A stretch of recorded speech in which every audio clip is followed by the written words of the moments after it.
It is the College Financial Show with Matt Hendricks and Gary Stocker on Tuesday, December 2nd, I guess it is, 2025. We're back from a long Thanksgiving vacation.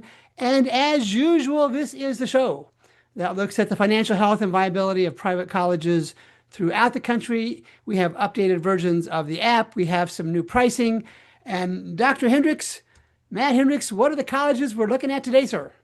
Hey, we got Wesleyan University in Connecticut and Goucher College in Maryland. I'm going to flip the order. I'm going to do Goucher first. They're going to be most of the focus of the show. Wesleyan's in great shape, and I'll show you that. And it's actually a nice way to end the show. We're going to have a good story at the end of the show, and one that's facing some financial issues early on. Okay, so I'm going to start with Goucher. Let's go share that screen. Okay. Well, let's get into it. And I'm going to show you a new quick table here that was developed over the last few months to give you a really quick view of what's happening at Goucher, aiding you with these little visuals too. So this is just a snapshot of some of the more important financial metrics, both averages by year, fiscal year. So we have 5 years and the mean and the percentage change over those 5 years. And I've also flagged built-in commands to flag in red values that should be concerning potentially. And so here's the first one.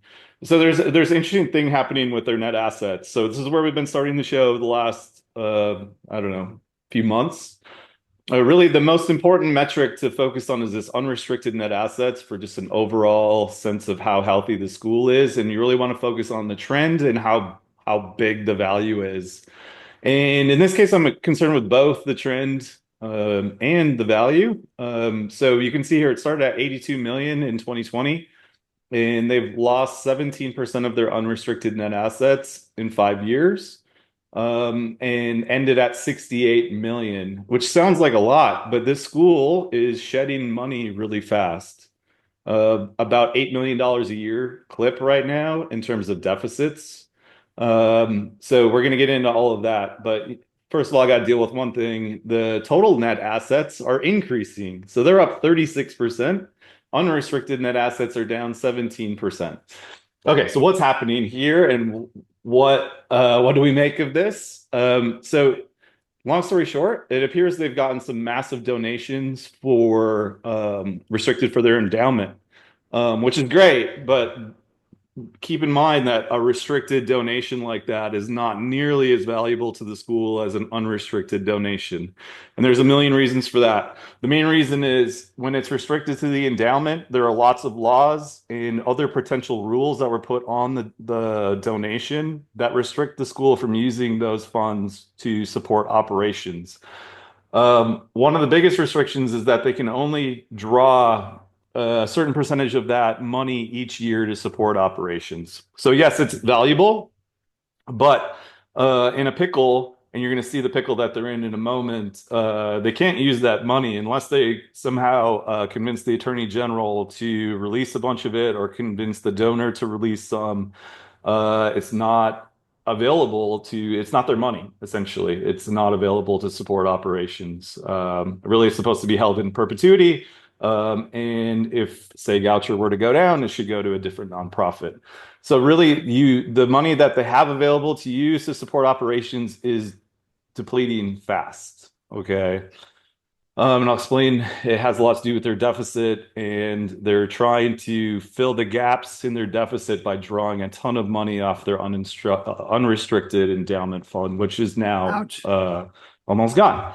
So keep in mind, so 68 million sounds like a lot, but there are schools that closed that 5 years ago had more than 68 million in unrestricted net assets. College of St. Rose had more, had like 77, and University of the Arts also had more in unrestricted net assets. Those are both closed right now. So 5 years ago, they were looking better than this in terms of unrestricted net assets. Okay, so not to panic anybody, but things are not good at Goucher at the moment. So here's the next thing. They've had deficits in operations, and that's what's causing their problem. Looks like the deficits flared up in 2022, and have since been quite large. $8 million loss, $8 million loss, an average over the last 5 years of $4 million loss per year. Um, in terms of how big that is, that's pretty big. That's 12% of their revenue that they're losing every year. So that's the net income margin. Again, that should never be negative, or at least on average should be positive, and they're averaging -6% over the last 5 years. Hey, Matt. Yeah. Matt, those losses are in the presence of federal funds, post-pandemic federal funds also.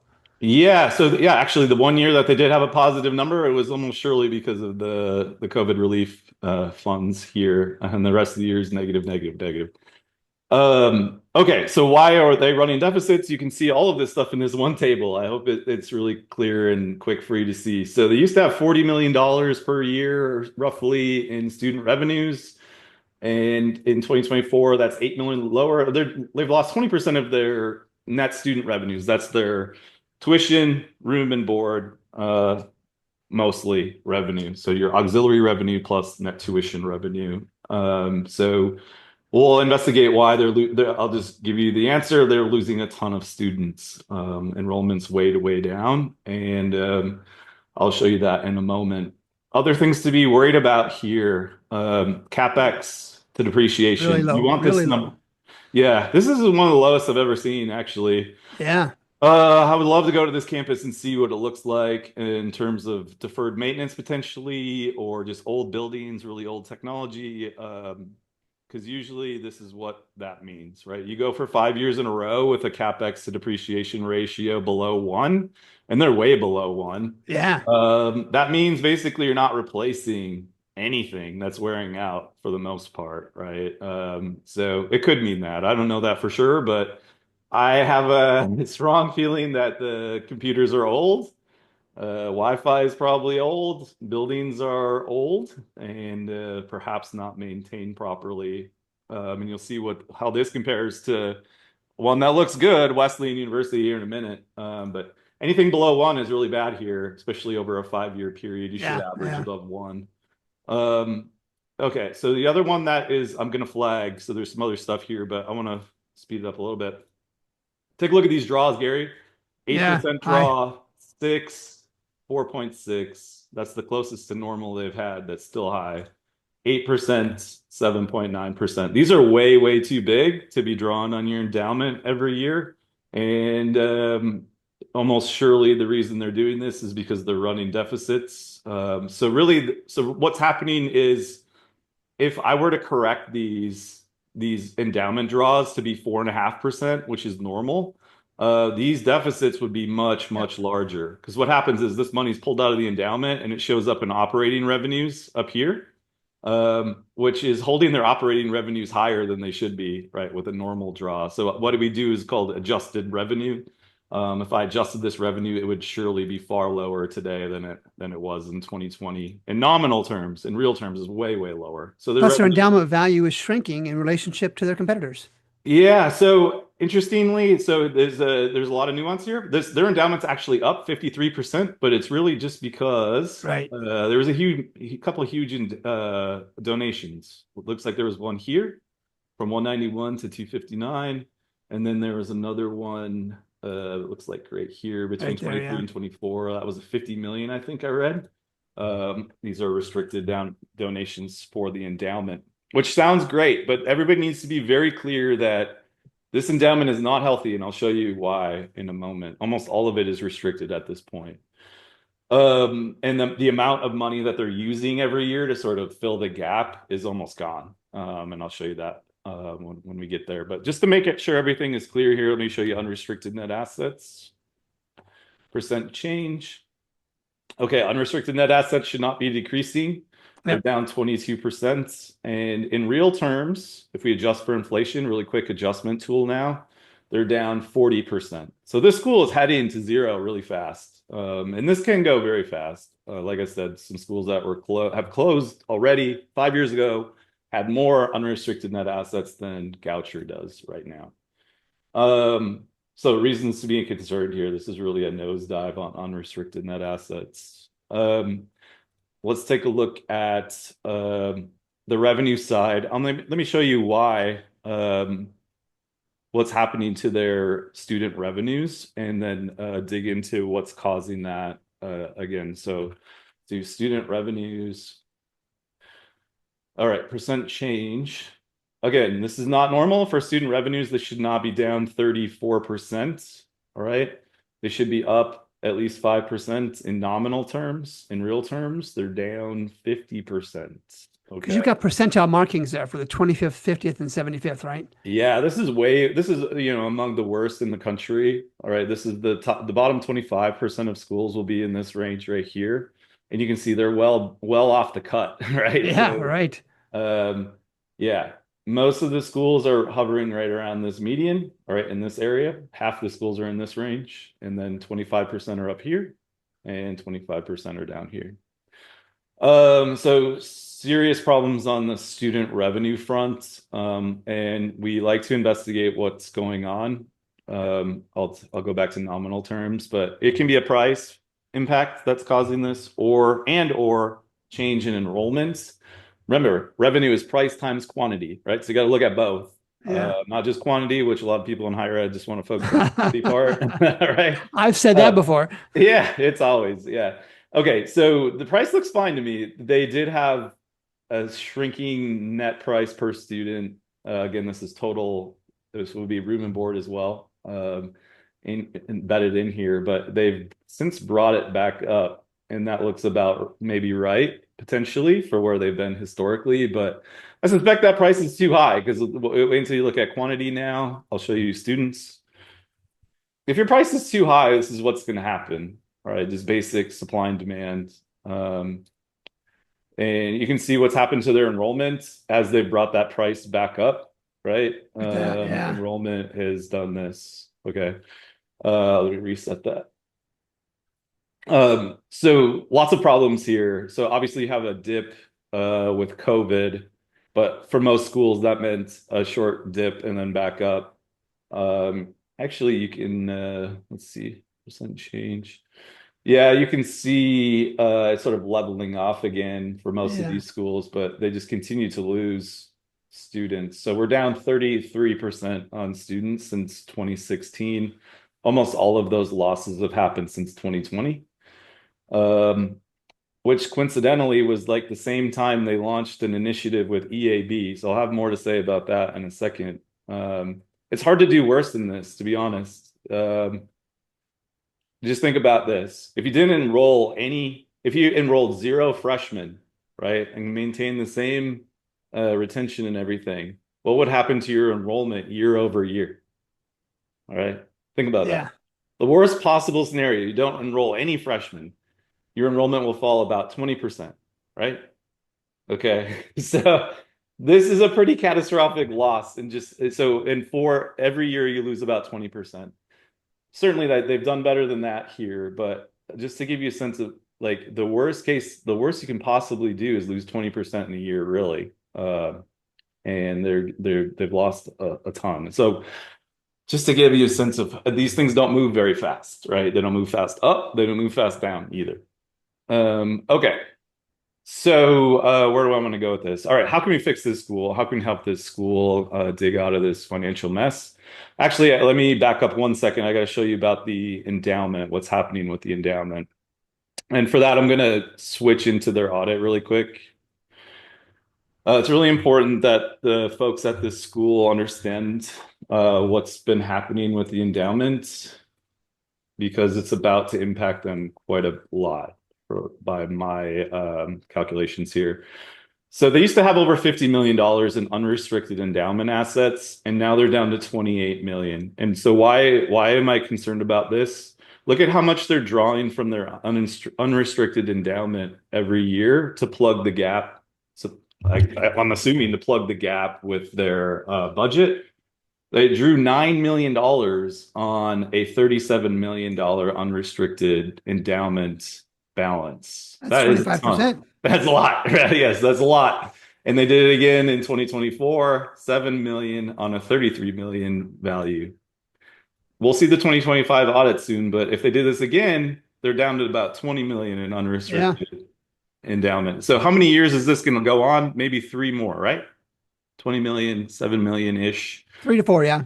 3 or 4 years and this is gone. When this is gone, they can't just start pulling that same. See how they have 200 million in restricted endowment assets? You might be wondering why don't they pull the same proportion? I don't think they can, right? There's restrictions on this, usually saying you can't draw more than 5% or 6% or whatever the restriction is on the restricted endowment assets. So if they continue on this pace, they'll run out of this money and they can't just switch into pulling 19 million off of their restricted endowment. Okay. You can't just do that. So they'll be in this catastrophic tailspin, then potentially asking donors to unrestrict some of this endowment money or borrowing or selling stuff just to make payroll. All right. It's not an ideal spot to be. That's why it's very important to keep an eye on the unrestricted net assets, which is money you can use to run the place, right? This is much more difficult to use. And it depends a lot on what the Attorney General's office is going to say when you ask them, can you unrestrict some of our endowment money that was pledged for a scholarship and had all these restrictions? Can we just take those restrictions off, please?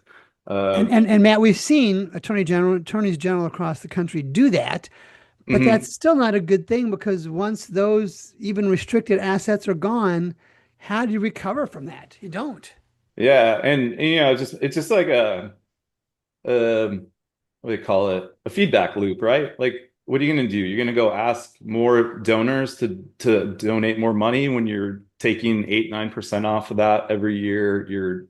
You're killing the endowment funds that you're asking people to donate to. And it all just goes back to they have to have a balanced budget. They don't have a balanced budget, and that's what's causing all this problem.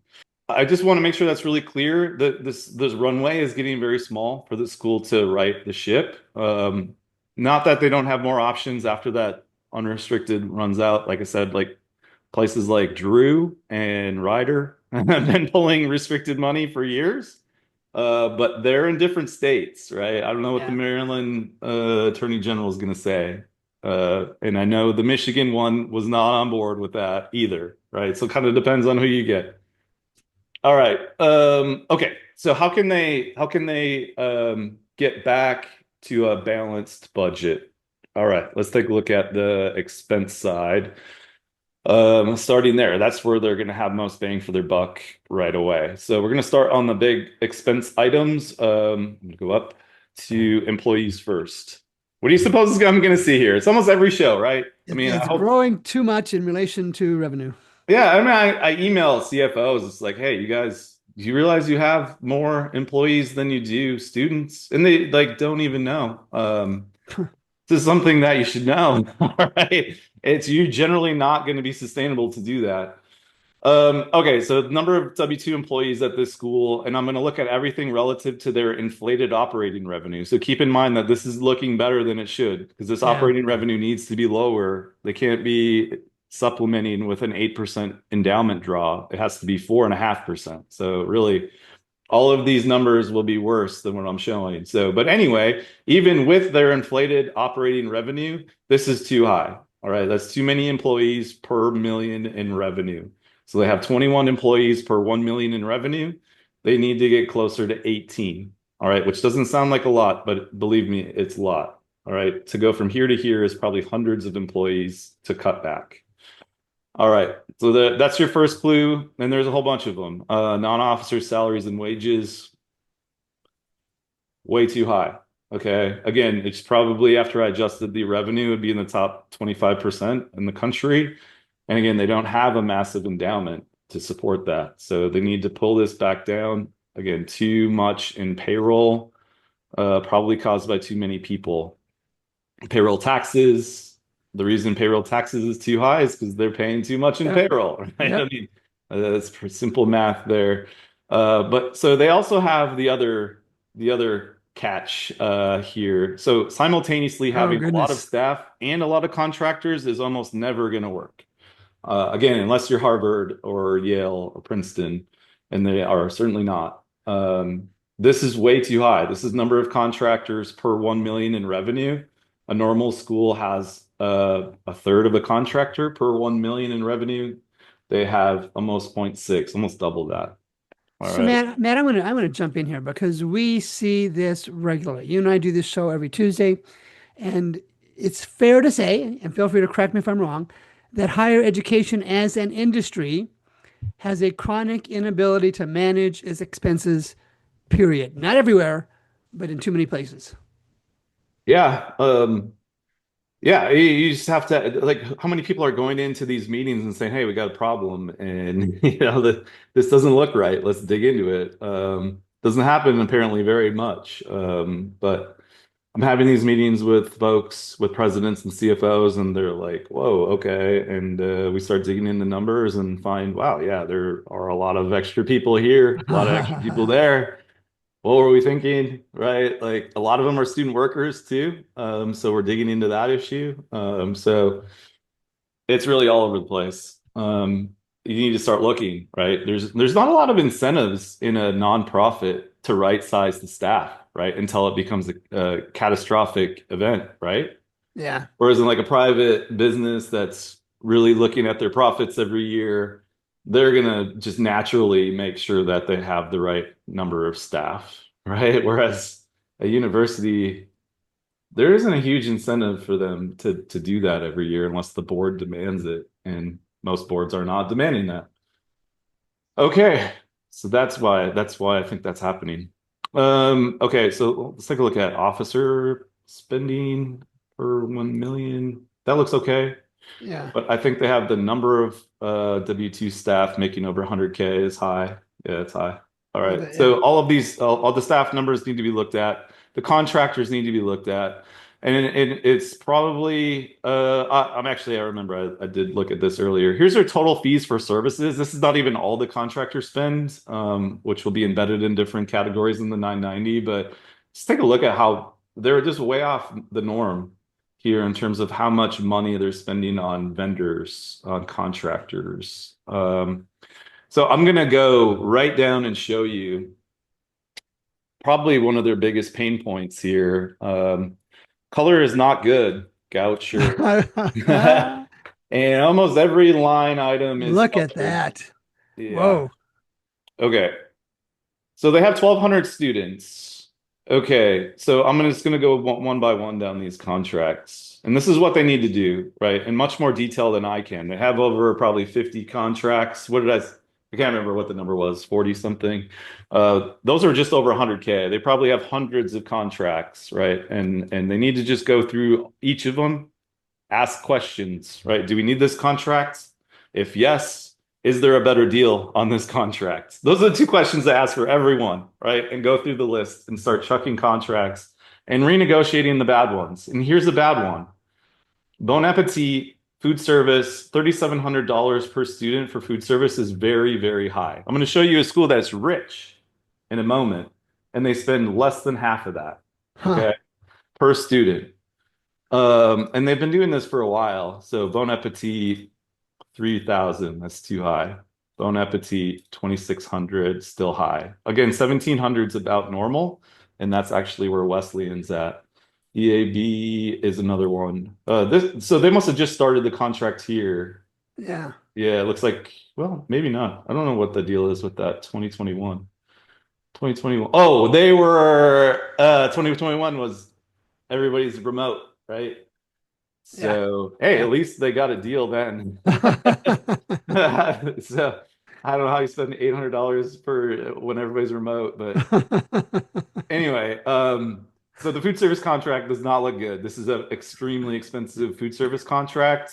Look at it, try to get a new one, right? Bon Appetit's one of the most expensive food service vendors there is, if not the most. So there's a lot of other options that are far cheaper.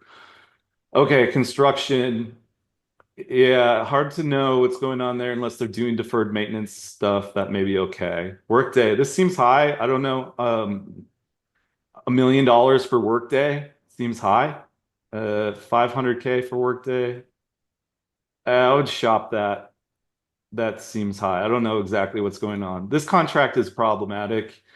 They had a big press release in 2020 talking about how they joined up with EAB and EAB is going to help them expand their market share and so on. But I just showed you their market Yeah, share that's not happening. declines. And that's why I brought it up. Like it's pretty catastrophic what's happened to their enrollment. It's hard to do worse than that, to be honest, unless you really tried. And and so on top of it, you don't. I'm pretty confident that this contract is not paying off, right? You're paying them $800,000 a year, and certainly has not uh, brought any gains that I can see. It's hard to imagine them doing worse without EAB. All right, so you might just drop that one or try, yeah, honestly, just drop it. Okay. You can probably do the same or better without this. Yeah. All right. Security, this is high. Check that. Okay. I don't know what this is, but that's $1.7 million. It's pretty high. Incline Alchemy. Management Information System Consultant. Is that IT then? I'm That would guessing. be really high for IT for them. So I would double check that. There's other vendors that do IT for less than $1 million for a school this size. And again, for those just listening, you can see the color schemes across the top. The darker the color, the worse your college compares. And for that Yeah. incline alchemy, that's what top bottom Yeah, this 30%? color Yes. is looks like this one, half standard deviation Yeah. above. I'm gonna switch these to percentiles so people know what that means more. A half standard deviation above kind of depends on the About 38%. distribution, so They're about 38%. I'll switch it up. But yeah, my advice here is just start going through and, like I said, ask us two questions about every single contract in this list with a bias towards change, right? Not bias towards, oh, we're going to keep it because we've always had it. That's not what we're going to do. Okay. The school has a massive deficit, needs to fix it fast. All right. So keep all of that in context when you're going through these. And then same for the staffing, need to go through all the staffing. If we're going to pay 1.7 million for this potential, if this is an IT contractor, that better be for everything, right? We shouldn't have on-site staff in addition to that. So there's a lot of stuff to look at here. And these are the things that come up when we work with clients all the time. We have to figure out like what all this means after doing this sort of high level analysis. But some of these are really easy. Like this one is an easy one. This one's an easy one. All right. But there are others that are going to be harder to go through. The workday. That's the first time I've seen that one though. A million for workday. I have to keep that in mind. Not sure if It that's doubled over the course of those years from 500,000 to a yeah. million. Yeah. Okay. So anyway, if you're at Goucher, I hope you see that you have a path forward here. Oh, and good thing about Goucher is look like in 2020 they signed a 4-year deal with EAB. So that's hopefully they can get out of that now, right? And they haven't renewed that. Like I said, hard to I think it's safe to say that it didn't work out. Okay. So it probably means don't renew this. But check into it. All right. Yeah, well, with my tongue in cheek, I'm going to have an advertising slogan: EAB helps your enrollment shrink. Yeah, I mean, you got to hold them responsible, right? You just don't sign a 4-year deal, watch 30% of your enrollment go away, and then re-sign with them. I hope that's not what's happening. And if that did happen, I'd be really asking a lot of questions if I worked there, to be honest. A little bit of runway to get this stuff done, but it really needs to be done this fiscal year, probably, or next one. Or you're going to run out and you're going to be asking the attorney general to release money and stuff like that, or selling stuff, which you don't want to start doing. All right, let's go to a good case, right? It's been a lot of Yay! negative cases, so I'm going to Too bring many up of them. Too many negative cases. Wesleyan. Yeah, Wesleyan And while University. Matt brings up Wesleyan University, that's we've done almost 160, 170 colleges now, Matt, and Yeah, a preponderance yeah, of them and have similar challenges to Goucher, and yeah, handfuls for sure, like we're going to see with Wesleyan, do very well. But as an industry, what you just showed at Goucher is symptomatic, different symptoms for colleges across this country, period. And that's not good. obviously people watch the show and I think they assume that I'm really negative in most cases, but that's not the case. Most schools are doing really well. And I mean, even Goucher, they can pull out of this problem fast, right? They just have to have the right leadership to do it and the right data, right? You need data to do this stuff too. You just can't say, oh, I'm gonna get rid of EAB and all these other things just because I feel like you have data supporting all of these decisions. And, to talk about the data, this app that Matt uses, the Financial Compass, is available for the Yeah, price of a subscription to the New York Times, $219 per year. that's right. To get That's right. access to this, we have tutorials, we have training. We want this in the hands of college leaders, of trustees, of faculty, staff, community leaders, and everybody. And we priced it, Matt, you've priced it, Matt, to be Mhm. that available. Yeah, I just want a ton of people using it and to really just change the way higher ed is operating, right? And I think the timing is perfect, right? Yeah. 10 years ago, enrollment's growing for the most part, budgets are stable, totally different now, right? So, Amen. all right. This is why Wesleyan looks really great. Okay, 40% growth in total net assets, 52% growth in unrestricted net assets, and they're massive, 1.7 billion, 500 million in unrestricted net assets. That's a massive runway. Operating revenues are up 25%. It's excellent. Expenses are up 29%, but I'm not worried because they have massive net income. And in fact, that might be too high. The only thing I'm Yeah. going to complain about this school is that they could probably spend more money. All right. They're putting away a lot of money, which is supposed I would imagine is going into the endowment. Um, Probably. Yeah, it must be. They're only taking 4% draws on their endowments. On the Those high are really side. small draws, right? Yeah. Um, which means they're using this surplus to cover and then probably also putting extra money in the endowment as well. Excellent. I'm not gonna I'm not gonna complain. Just saying they could spend more if they wanted to invest strategically because this is a 9% net income or sorry, not 9 million extra after they pay all their bills, which is, I guess that's about right. 3% net income margin. You don't want to go much lower than that. So Right. that's fine. All right. Net income, well, net student revenue is up 25%. Excellent. CapEx to depreciation. Remember the Beautiful. last one we looked at? Look at Everything that. was Look at below that. 0.5 to 1.9, 3.75, 6. Perfect. I mean, they're investing a lot in their physical plant, obviously. And Matt, when I show my stuff in a minute, we're going to see that Wesleyan graduates a preponderously high percentage of their students, and their retention rate is one of the highest in the country. Yeah. And they grew their $1.1 billion dollar endowment to 1.5 billion in just 5 years. There's a lot going on here. This is a excellent example of what it would look like if you were running your school well. All right. And just because they're rich, you might say just because they're rich, that's yeah, easy for them. That's not the case, right? We've got schools that are richer than this school that are running massive deficits and having lots of problems. And I can University name of a bunch Chicago. of them. Some of them are in the Ivy League, right? It does not guarantee, in fact, it may be harder to run these schools well, like Wesleyan's being run when they're bigger like this, right? You got more people, more to satisfy, other things to worry about. You've got the federal government making you pay fines for random stuff. Um, Lots of stuff going on, right? I'll kick it back over to you, Gary. So one of the things that's interesting, and I've seen this a lot recently, is we've got colleges, and Goucher is not one of them, but Albright University, this week it was Rider University, Webster University. They have had bad numbers. We've had them each on the show, Matt, and they come out and say, and after a year or less than a year, they have fixed things. They're on the right track after 1 year. And you and I kind of smirk at that, Matt, and share the reason why you can't recover in just 1 year. I mean, you can do all the cost cutting, that's for sure. But to grow your in revenue and enrollment, it usually takes a 4 year cycle to get to where you need to be on that. Yeah. So, Yeah. unless for some reason you enrolled a freshman class that's 4 times the normal size of your freshman class, which I don't think has ever happened, No. it's not going to happen in 1 year. Let's briefly take a look then at these colleges. And let's take a look at Goucher. It's Wesleyan University. And of course, graduation rates, both are strong. Goucher has strong numbers. 50% is my minimum threshold. They're above that.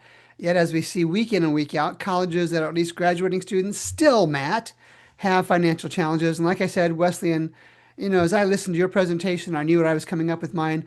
I think I'm going to have more children and send them to Wesleyan. What do you think? Oh yeah. And then even things like admissions yield. Again, this reinforces what we've talked about. Look at the difference.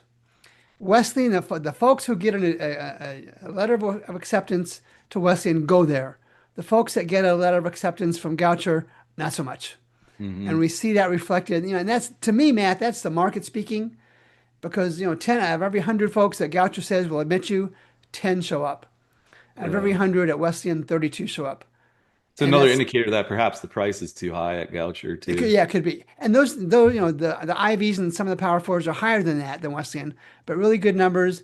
And even when we look at unfunded institutional grants and we look at that, look at Goucher. They've gone from 20, they've been flat from 25 million to 25 million over the last 8 years. And Matt, that's probably reflecting one of the reasons why the enrollment is down, because Hmm. they have not been discounting tuition. And even though Wesleyan has gone from 53 million to 75 million, giving away a lot more in tuition discounts, you saw how financially healthy they are. And then very briefly, we want to take a look at the College Majors Completion app. And Matt, while I bring those up, I'm working on the 2026 version as you and I do the show today. And we are going to have three times as many colleges. I'm sorry, three times as many Nice. majors across 5 years instead of four. And this is the tool that lets us look at what college majors completions are. So let's take a look at bachelor's. Of course, I had this all set up before my computer crashed before we jumped on. So here we go, Goucher, and we look at small enrollment numbers, and we can see Goucher, like almost every college we look at, has really small enrollment numbers for a number of majors: religious study, math, music, physics, drama, chemistry. And we look at those numbers and say, hey, why are you trying to do that? We see the same numbers for Wesleyan, but Matt, for many of the same reasons you share, it doesn't matter. They can offer small enrollment majors. Hmm. But this kind of ties in, Matt, to that conversation you and I have had on a regular basis, is colleges cannot continue to be everything for everybody, and they cannot continue to offer majors that have low enrollment numbers. And yet we continue to see that. And when we see, when I do my weekly podcast this week in college viability, I lead off with layoffs, cutbacks, and closures. And every week there's somebody cutting back something. And here's why: they continue, these colleges, both public and private, continue to try and be everything to everybody. And so, Dr. Hendricks, I like it when we have a nice winner like Wesleyan and University of Mary in South Dakota, Chapman out in California, Grinnell in Iowa, and there are many, many others doing well. And that's fine and that's great. But there are way too many, Matt, that just cannot reasonably expect to survive. I know I take a stronger position on that than you do, but looking at the numbers on my own, looking at the numbers as you do the show, those aren't good. Those No. aren't good, Dr. Hendricks. And I have concern for many, many, many other colleges, and I'll let you have the final word. Yeah, I mean, I like the challenge to try to fix these schools. And honestly, I think it's all about just having the right leadership that is really good at understanding what's happening and then sharing that message with the stakeholders, selling it to the stakeholders, which requires transparency and great data and analytics. Getting everybody on the same page is like the number one thing. Once that happens, I think fixing these things is pretty straightforward. Yeah, there's going to be some unhappy people, but at the end of the day, they're going to know that, we don't have a choice, right? We got to do Yeah. this or the place is done in 5 years. Like it's an easy decision, right? Yeah. And to wrap this up, for the tens of thousands, yes, tens of thousands of folks have viewed our show, Matt. For those folks who have viewed that either live as we have today or look at the recorded version on the College Viability YouTube channel, three digits, 219, $219 to get you access to what Matt just showed you. We have training tutorials. Matt, I bet both of us or one of us would jump on a Zoom with you if you wanted to buy that and have us show you some tips and tricks. It's Sure. time that transparency goes not just to college presidents, not just to CFOs, but to trustees, to college faculty leaders, community leaders, students and families. Might be a little bit pricey for that, but it's probably worth it just to know that a college you're looking at isn't in financial distress. So for Dr. Matt Hendricks out of Tulsa, Oklahoma, I'm Gary Stocker in St. Louis. As always, thanks for making time to watch the College Financial Health Show with Matt Hendricks and Gary Stocker. We'll be back next Tuesday with another show.